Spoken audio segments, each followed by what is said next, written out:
L'Éternel est mon berger, je ne manquerai de rien. Combien de fois avez-vous récité cette phrase dans votre vie? Des dizaines de fois, des centaines, peut-être même des milliers. Mais laissez-moi vous poser une question. Savez-vous ce que ces mots signifient vraiment? Comprenez-vous la puissance qu'ils recèlent? Savez-vous pourquoi, depuis des millénaires, des personnes répètent ce psaume dans les moments de peur, de douleur, de désespoir?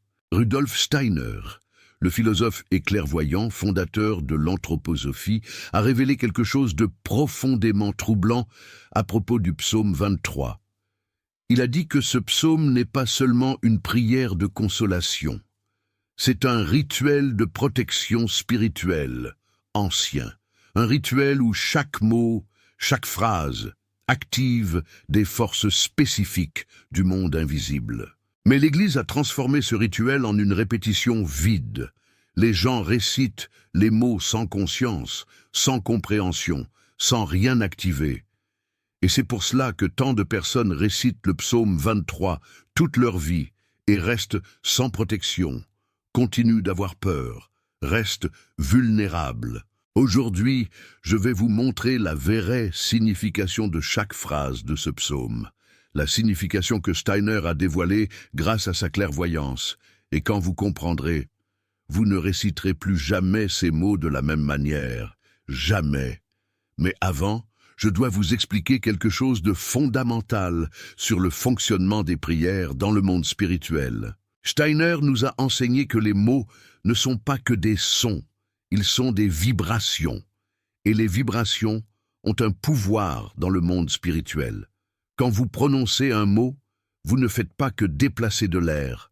Vous créez une forme dans le monde éthérique, une forme qui peut attirer ou repousser des forces spirituelles, une forme qui peut ouvrir ou fermer des portes invisibles. Les anciens le savaient.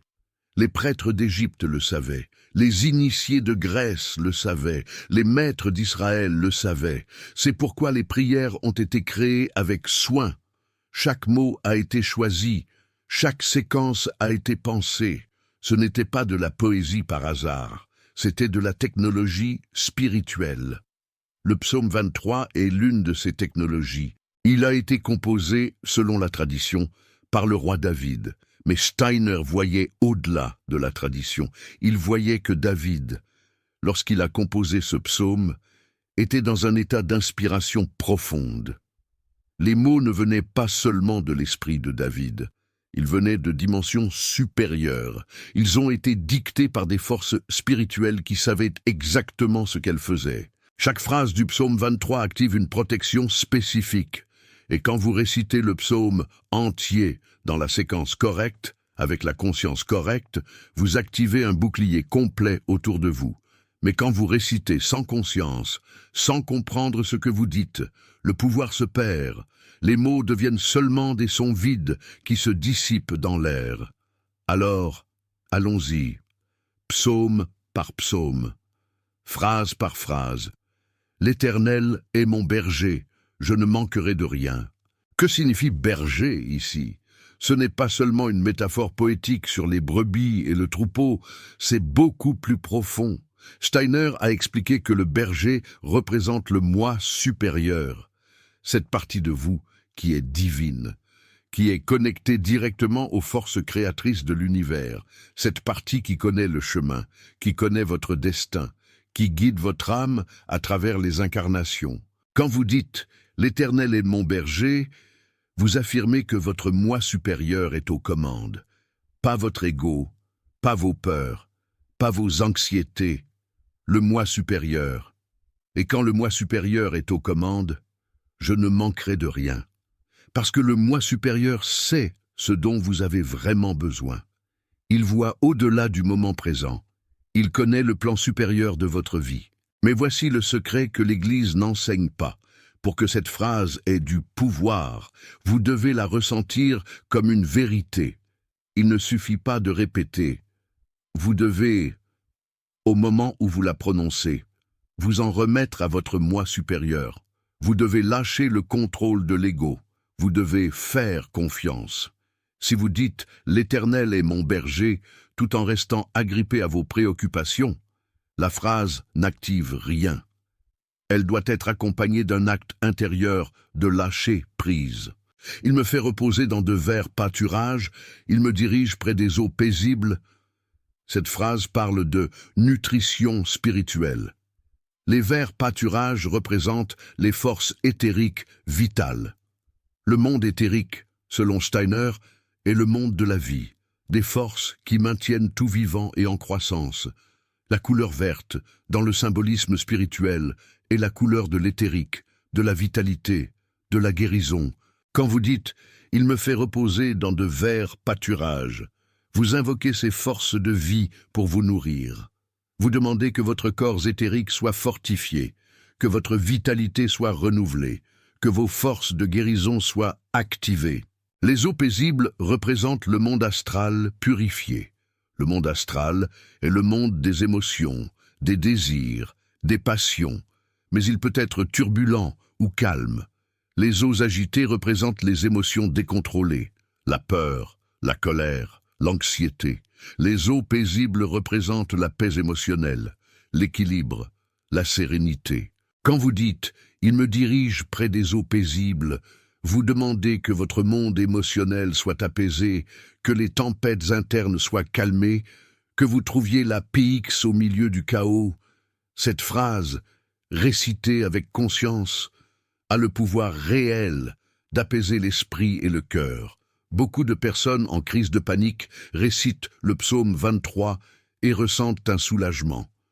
Ce n'est pas seulement un effet placebo, c'est cette phrase qui fonctionne, qui calme les eaux astrales. Il restaure mon âme, il me conduit dans les sentiers de la justice à cause de son nom. Ici, on entre dans quelque chose d'encore plus profond. Il restaure mon âme. Le mot « restaurer » signifie remettre en état, renouveler, ramener à la fraîcheur d'origine. L'âme, sur le chemin de la vie, s'use. Les traumatismes, les douleurs, les pertes, laissent des marques. L'âme devient fatiguée, blessée, vieillie. Cette phrase est une demande de restauration de l'âme. C'est une demande pour que les blessures soient guéries, pour que la fatigue spirituelle soit soulagée, pour que l'âme revienne à son état original de pureté. Il me conduit dans les sentiers de la justice. Ici, le mot « justice » ne signifie pas la justice humaine, légale. Il signifie l'équilibre cosmique. Il signifie être aligné avec les lois spirituelles de l'univers. Steiner a enseigné qu'il existe des lois spirituelles aussi réelles que les lois physiques. Le karma est l'une de ces lois, la réincarnation en est une autre. Quand vous êtes aligné avec ces lois, votre vie fluctue. Quand vous êtes désaligné, tout coince. Cette phrase est une demande d'orientation. Pour que vous soyez guidé vers des chemins qui sont en harmonie avec le cosmos. Pour que vos choix vous mènent là où vous devez vraiment aller. À cause de son nom, ici, le mot « nom » n'est pas un nom quelconque. Dans les traditions anciennes, le nom de Dieu portait un pouvoir. Connaître le nom, c'était avoir accès à la force. Steiner a expliqué que le VRAI, nom de Dieu, est imprononçable par les lèvres humaines, mais il existe une vibration, une essence que ce nom représente, et quand vous invoquez cette essence, vous vous connectez à la source de tout pouvoir. Quand je marche dans la vallée de l'ombre de la mort, je ne crains aucun mal, car tu es avec moi. C'est peut-être la phrase la plus puissante du psaume entier, la vallée de l'ombre de la mort. Qu'est-ce que c'est? Steiner a expliqué qu'elle ne se réfère pas seulement à la mort physique. On parle ici de tous ces moments où l'on se sent assiégé par des forces négatives, ces moments de désespoir profond, les instants où la peur nous paralyse, ces moments où il semble qu'il n'y ait aucune issue. La vallée de l'ombre, c'est le monde astral inférieur. C'est la région où habitent des entités négatives, des peurs matérialisées, des forces arimaniques. C'est là où nous nous trouvons quand nous sommes en dépression profonde, quand nous sommes pris de panique, quand le monde semble s'effondrer autour de nous. Et la phrase dit « Quand je marche dans la vallée de l'ombre de la mort, Je ne crains aucun mal. Pourquoi? Parce que tu es avec moi. Ce drink-tu ici, c'est encore une fois le moi supérieur, la présence divine qui nous accompagne même dans les moments les plus sombres.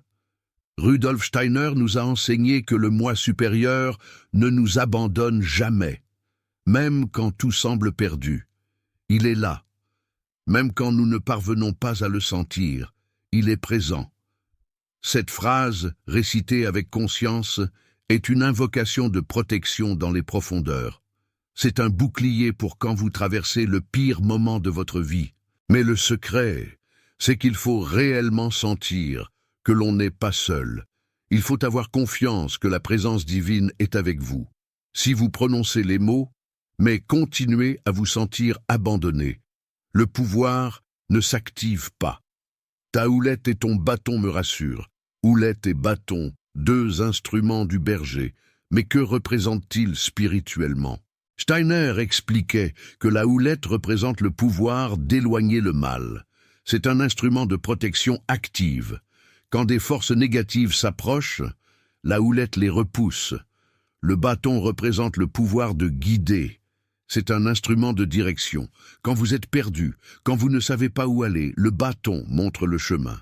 Ensemble, ils représentent les deux aspects de la protection divine, la défense contre le mal et l'orientation vers le bien. Quand vous dites « ta houlette et ton bâton me rassurent », vous invoquez les deux pouvoirs. Vous demandez une protection contre ce qui peut vous attaquer et une orientation vers où vous devez aller. Tu dresses devant moi une table, en face de mes adversaires. Cette phrase est extraordinaire. Pensez à ce qu'elle dit. Les ennemis sont présents, les forces négatives sont là, qui vous observent. Et malgré cela, une table est dressée. Malgré cela, vous êtes alimenté, nourri, fortifié. Steiner expliquait que cette table représente la communion spirituelle, la nourriture de l'âme, les forces de lumière qui nourrissent même au milieu des ténèbres. Et le message est « Les ennemis ne peuvent pas vous empêcher d'être nourris. Les forces négatives peuvent vous entourer, mais elles ne peuvent pas vous priver de votre sustenance spirituelle. Vous pouvez être alimenté même en présence du danger. C'est une affirmation d'invincibilité spirituelle. Cela ne signifie pas que vous n'aurez pas de problème. Cela signifie que les problèmes ne pourront pas vous détruire. Vous serez soutenu à travers tout. Tu oins d'huile ma tête et ma coupe déborde. Oindre la tête d'huile, qu'est-ce que cela signifie? Dans les traditions antiques, l'onction était un rituel sacré. Les rois étaient oints, les prêtres étaient oints. L'onction représentait la transmission de pouvoirs spirituels, la consécration pour une mission sacrée. Steiner expliquait que la tête, dans le symbolisme spirituel, représente le centre de la pensée, de la conscience, de la connexion avec le monde spirituel supérieur. Quand la tête est ointe, les pensées sont purifiées, l'esprit est élevé, la connexion avec le divin est fortifiée. Cette phrase est une invocation de clarté mentale et d'illumination spirituelle. C'est une demande pour que vos pensées soient guidées par la sagesse supérieure, et non par la peur ou la confusion. Ma coupe déborde. La coupe représente la capacité de recevoir. C'est le récipient de l'âme qui reçoit les bénédictions spirituelles. Quand la coupe déborde, cela signifie que vous recevez plus que vous ne pouvez contenir. Les bénédictions sont tellement abondantes qu'elles excèdent votre capacité. C'est une image d'abondance spirituelle absolue. Mais voici une chose que peu perçoivent. Pour que la coupe déborde, elle doit d'abord être vide. Si vous êtes rempli de préoccupations, de peur, de ressentiment, il n'y a pas de place pour que les bénédictions entrent. Cette phrase, quand elle est récitée consciemment, est aussi un engagement à se vider, à ouvrir l'espace, à laisser partir ce qui doit partir pour que le nouveau puisse entrer. Oui, le bonheur et la grâce m'accompagneront tous les jours de ma vie. Cette phrase est une déclaration de foi dans l'avenir. Bonheur et grâce, deux qualités divines. Le bonheur, c'est l'amour en action, le bien en train de se faire. La grâce, c'est le pardon en action, les erreurs en train d'être rachetées. Quand vous dites que le bonheur et la grâce vous accompagneront tous les jours, vous déclarez que votre vie sera accompagnée par ces forces, que quoi qu'il arrive, l'amour et le pardon seront présents. Steiner enseignait que les forces spirituelles répondent à nos déclarations. Quand nous déclarons quelque chose avec une foi authentique, nous créons un schéma dans le monde astral. Ce schéma attire les forces correspondantes. Déclarer que le bonheur et la grâce vous suivront, c'est créer un aimant pour ces qualités. C'est programmer votre champ spirituel pour attirer des expériences alignées avec l'amour et le pardon. Mais attention, si vous déclarez cela avec les lèvres, alors que votre cœur doute, le pouvoir est affaibli. La déclaration doit être accompagnée d'une confiance véritable. Et je reviendrai dans la maison de l'Éternel jusqu'à la fin de mes jours. C'est la phrase finale, la clôture du rituel de protection, et elle porte un pouvoir spécial de conclusion.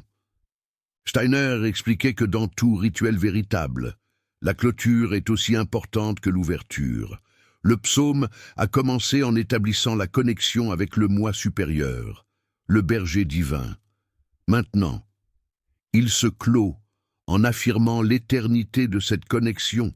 C'est comme un cercle qui se complète. La protection invoquée tout au long du psaume est maintenant scellée. Le champ de force spirituelle, qui a été construit phrase par phrase, se consolide maintenant autour de vous. La phrase finale, la clôture du rituel de protection, la maison de l'Éternel. Qu'est-ce que c'est? Ce n'est pas un temple physique, ce n'est pas une église de pierre. Steiner expliquait que la maison de l'Éternel, c'est le monde spirituel lui-même. C'est la dimension où la divinité habite, c'est le foyer véritable de l'âme, d'où nous venons et vers où nous retournerons. Quand vous dites que vous reviendrez dans la maison de l'Éternel, vous affirmez votre nature spirituelle. Vous vous rappelez que vous n'êtes pas seulement ce corps, cette vie. Vous êtes une âme éternelle qui a un foyer éternel, jusqu'à la fin de mes jours. En vérité, la traduction la plus précise de l'hébreu serait « pour toujours ». L'éternité, la permanence au-delà du temps. Cette phrase clôt le psaume avec une vision d'éternité. Après toute la protection invoquée, après tout le soin demandé, vient l'affirmation finale. Vous appartenez à l'Éternel. Vous êtes en sécurité non seulement dans cette vie, mais pour toujours. Maintenant que vous comprenez le sens de chaque phrase, laissez-moi vous raconter comment Steiner orientait la récitation du psaume 23 pour activer son pouvoir complet. Premièrement, l'environnement. Steiner recommandait que les prières de pouvoir soient faites dans des environnements propres et tranquilles, pas au milieu de la cohue, pas pendant que vous faites d'autres choses. Dans un moment dédié, un espace sacré. Même si ce n'est qu'un coin de votre chambre, la lumière compte aussi, de préférence la lumière naturelle ou la lumière des bougies. Les lumières artificielles fortes peuvent perturber l'atmosphère subtile nécessaire au travail spirituel. Deuxièmement, la préparation intérieure. Avant de commencer à réciter, prenez quelques respirations profondes. Calmez l'esprit. Laissez les pensées du jour s'éloigner. Entrez dans un état de réceptivité. Rudolf Steiner enseignait que la hâte est l'ennemi du travail spirituel. Si vous êtes pressé, il vaut mieux ne pas le faire. Une prière précipitée peut être pire qu'aucune prière, parce qu'elle crée un modèle de manque de respect envers le sacré. Troisièmement, la récitation consciente. Chaque phrase doit être dite lentement, avec pleine conscience de son sens, pas mécaniquement, pas en courant pour finir. Chaque mot doit être ressenti. Rudolf Steiner recommandait de faire une pause entre les phrases, de laisser le sens pénétrer, de visualiser ce que les mots décrivent. Quand vous dites « vert pâturage », voyez les verts pâturages dans votre esprit. Quand vous dites « eau tranquille », sentez la tranquillité. Cette visualisation active multiplie le pouvoir de la prière. Elle crée des formes dans le monde éthérique qui correspondent aux mots. Et ces formes attirent les forces spirituelles correspondantes. Quatrièmement, l'émotion correcte. La prière de pouvoir n'est pas faite avec désespoir, elle n'est pas faite avec peur, elle est faite avec confiance. Calme. Si vous êtes en panique, d'abord, calmez-vous, respirez, seulement après, commencez à réciter. L'émotion de panique crée des formes chaotiques dans le monde astral. Ces formes entravent la prière au lieu de l'aider. L'émotion idéale est une combinaison d'humilité et de confiance. Humilité parce que vous reconnaissez que vous avez besoin d'aide. Confiance parce que vous savez que l'aide est disponible. Cinquièmement, la régularité. Une seule récitation peut avoir un effet, mais le pouvoir réel vient de la pratique régulière. Rudolf Steiner recommandait que les prières de protection soient faites quotidiennement, de préférence à la même heure. La régularité crée un rythme, et le rythme renforce le modèle spirituel. Chaque fois que vous récitez, vous renforcez le champ de protection autour de vous. Avec le temps, ce champ devient très fort. Il y a une histoire qui illustre cela parfaitement. Un élève de Rudolf Steiner, un médecin de Vienne appelé Antoine, commença à pratiquer la récitation du psaume 23 consciemment tous les matins au réveil. Il suivit les instructions de Rudolf Steiner à la lettre, préparation de l'environnement, apaisement intérieur, récitation lente avec visualisation. Dans les premiers jours, il ne remarqua rien de spécial. Dans les premiers mois, il sentit une paix graduellement croissante. Mais après un an de pratique quotidienne ininterrompue, quelque chose de remarquable arriva. Il marchait dans une rue de Vienne quand un cheval déchaîné vint dans sa direction. Il n'y avait pas de temps pour réagir. Le cheval était à quelques secondes de l'écraser. Et alors, selon son récit, le temps sembla ralentir. Il sentit une force le pousser sur le côté, comme si des mains invisibles l'avaient déplacé. Le cheval passa en frôlant, mais ne le toucha pas. Des personnes qui furent témoins de la scène furent stupéfaites. Elles dirent qu'il aurait dû être écrasé, qu'il n'y avait aucun moyen d'échapper, que c'était un miracle. Antoine savait que ce n'était pas une coïncidence. C'était le champ de protection qu'il avait construit au cours d'une année de pratique quotidienne. Ce champ répondit au moment du danger, déviant ce qui aurait pu être fatal. Rudolf Steiner, quand il entendit cette histoire, confirma ce qui était arrivé. Il dit que la pratique régulière de prière de pouvoir crée une membrane spirituelle autour de la personne. Cette membrane est normalement invisible et imperceptible, mais en moment de crise, elle se manifeste comme protection active. Rudolf Steiner rapporta des cas de personnes qui récitaient le psaume 23 consciemment tous les jours et qui développèrent une protection remarquable. Des accidents qui faillirent arriver mais furent évités au dernier moment. Des maladies qui auraient dû être graves mais se guérirent rapidement.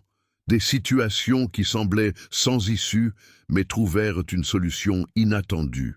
Ce n'est pas de la magie, ce n'est pas de la superstition, c'est l'activation consciente de forces spirituelles qui existent et qui sont disponibles pour qui sait comment y accéder. Et c'est la différence fondamentale entre qui prie le psaume 23 comme tradition vide et qui le prie comme pratique spirituelle consciente. L'un reçoit un confort psychologique momentané, l'autre construit une forteresse spirituelle permanente. Mais maintenant, je dois vous avertir de quelque chose d'important. Il existe une erreur que beaucoup de personnes commettent avec le psaume 23. Et cette erreur peut non seulement annuler le pouvoir de la prière, mais même créer des effets négatifs.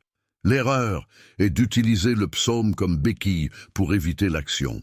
Certaines personnes récitent le psaume 23 en espérant que tous leurs problèmes soient magiquement résolus. Elles veulent la protection divine, mais ne veulent pas faire leur part. Elles veulent que Dieu résolve tout pendant qu'elles restent immobiles. Rudolf Steiner fut très clair. Le monde spirituel aide qui cède. La prière est une partie du travail, pas le travail tout entier. Vous devez aussi agir dans le monde physique. Vous devez prendre des décisions. Vous devez affronter des défis. La protection spirituelle ne vous dispense pas de la vie. Elle vous fortifie pour vivre. Si vous avez un problème financier, le psaume 23 peut vous donner clarté et courage. Mais vous devez encore travailler, économiser, cherchez des solutions. Si vous avez un problème de santé, le psaume peut renforcer vos forces de guérison, mais vous devez encore prendre soin du corps, chercher un traitement, changer des habitudes. La prière et l'action doivent marcher ensemble. L'une sans l'autre est incomplète. Vous venez de découvrir le véritable sens du psaume 23, des vérités que Rudolf Steiner a révélées sur chaque phrase, sur les forces spirituelles qu'elles activent, sur comment réciter de façon que le pouvoir soit libéré. Cette connaissance fut perdue quand l'Église transforma la prière en répétition mécanique, et des millions de personnes récitent ces mots sans jamais accéder à leur véritable pouvoir. Amener ces révélations à la lumière exige une recherche profonde dans les conférences de Rudolf Steiner, une traduction de textes ésotériques, une étude du symbolisme spirituel ancien. Peu de chaînes sont disposées à plonger dans cette profondeur. Le Super Thanks là en bas n'est pas seulement un bouton, c'est une façon pour vous de dire « cette connaissance doit continuer à être révélée ». Quand vous cliquez sur ce cœur doré, vous aidez à récupérer une sagesse qui a été perdue. Vous devenez gardien d'un héritage spirituel qui peut transformer des vies, mais j'ai encore plus à partager. Rudolf Steiner enseignait que le psaume 23 peut être potentialisé quand combiné avec d'autres pratiques. L'une d'elles est la méditation préparatoire. Avant de réciter le psaume, passez quelques minutes à visualiser de la lumière dorée autour de vous. Voyez cette lumière former un œuf lumineux qui enveloppe tout votre corps. Sentez-vous protégé à l'intérieur de cette lumière. Ensuite, commencez à réciter le psaume. À chaque phrase, sentez la lumière se renforcer. Visualisez les mots ajoutant des couches de protection à l'œuf de lumière. Une fois que vous avez terminé, restez ainsi dans cet état de visualisation pendant quelques instants supplémentaires. Remerciez pour la protection et seulement ensuite, ouvrez les yeux et reprenez vos activités habituelles. Cette combinaison de visualisation et de récitation multiplie de façon significative la puissance du psaume. Une autre pratique consiste à le réciter avant de dormir. Le sommeil est un moment vulnérable. Pendant le sommeil, l'âme se détache partiellement du corps et voyage à travers le monde astral. Et dans le monde astral, il existe des forces de toutes sortes, des bonnes et des mauvaises. Réciter le psaume 23, consciemment, avant de dormir, crée un champ de protection qui accompagne l'âme durant ses voyages nocturnes. Beaucoup de personnes rapportent que les cauchemars ont diminué ou ont cessé. Après avoir commencé cette pratique, le sommeil devient plus tranquille, plus réparateur. Rudolf Steiner recommandait également de réciter le psaume dans les moments de crise. Quand vous êtes en danger, quand vous ressentez une peur intense, quand vous faites face à une situation qui semble sans issue, le psaume 23 peut être récité comme une invocation d'urgence. Dans ces moments-là, il n'y a pas de temps pour toute la préparation idéale. Vous commencez simplement à réciter avec toute la foi que vous parvenez à rassembler. Les forces spirituelles répondent aux appels sincères, même dans des circonstances moins qu'idéales. Beaucoup de personnes rapportent que dans des moments de danger extrême, la récitation du psaume 23 a apporté un calme inexplicable, une clarté pour prendre des décisions rapides, une protection qui a semblé presque miraculeuse. Il existe un cas documenté d'une femme juive durant la Seconde Guerre mondiale.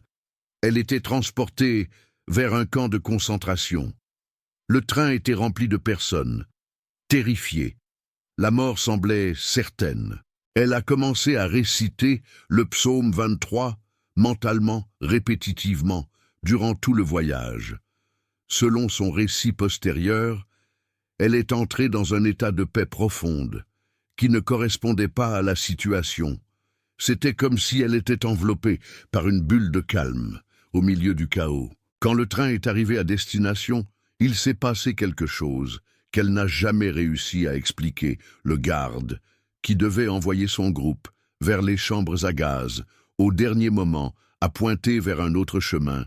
Elle a été envoyée pour du travail forcé, au lieu de la mort immédiate. Elle a survécu à la guerre. Coïncidence? Peut-être. Mais elle a passé le reste de sa vie convaincue que le psaume 23 avait créé une protection spirituelle autour d'elle, que ces mots, récités avec foi absolue, dans le moment le plus sombre, avaient activé des forces qui ont changé son destin. Rudolf Steiner n'a pas connu ce cas spécifique, mais il a connu beaucoup de cas similaires. Il voyait dans ses récits la confirmation que les forces invoquées par le psaume sont réelles. Elles répondent, elles protègent, mais il avertissait, n'utilisez pas cela pour tester Dieu. Ne vous mettez pas en danger délibérément en espérant être sauvé. La protection spirituelle n'est pas un tour de cirque. C'est une grâce qui doit être traitée avec révérence. Le psaume 23 a survécu pendant 3000 ans parce qu'il fonctionne. Des générations incontournables d'êtres humains l'ont récité dans leurs moments les plus difficiles et ont trouvé confort, force, protection. Pensez à la magnitude de cela. 3000 ans, des centaines de générations, des millions, peut-être des milliards de personnes, toutes récitant les mêmes mots, toutes cherchant la même protection. Rudolf Steiner expliquait que cela a créé quelque chose d'extraordinaire dans le monde spirituel. Chaque fois que quelqu'un récite le psaume 23 avec foi, cette récitation se connecte avec toutes les autres récitations au long de l'histoire.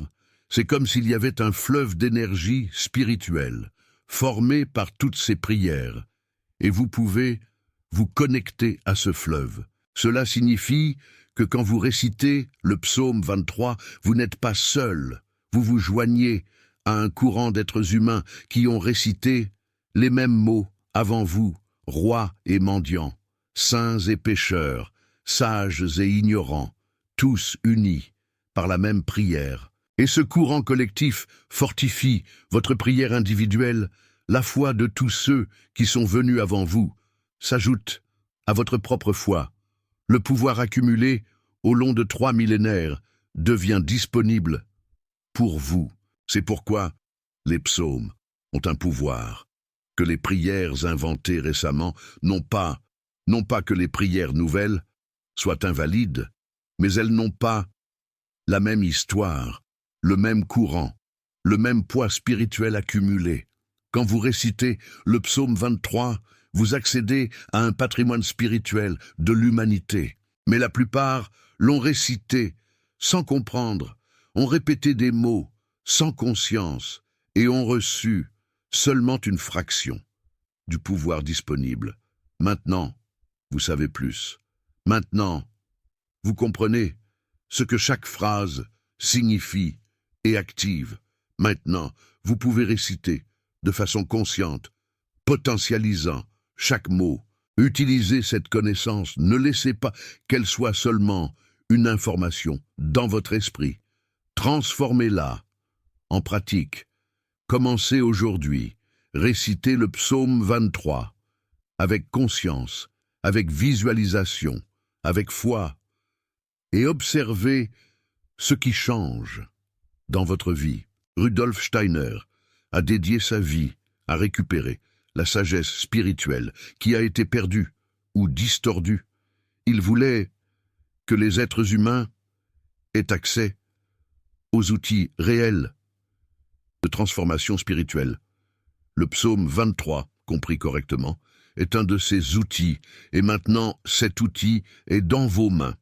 Mais laissez-moi vous donner une dernière orientation pratique avant de terminer.